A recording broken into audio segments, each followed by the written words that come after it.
يا صباح الخيرات، ازيكم يا حبايبي؟ عاملين ايه؟ يا رب تكونوا بخير. النهارده بقى هعمل لكم فيديو كده قصير، بس قلت يعني اصور معاكم.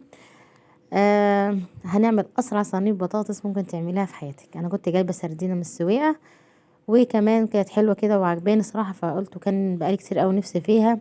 قلت هعملها، فنضفته حلو وغسلته ونقعته كمان في ملح وكمون. ما بتنقعش باكتر من كده، ولا خل ولا اي حاجه، عشان الخل بيهري السمكه.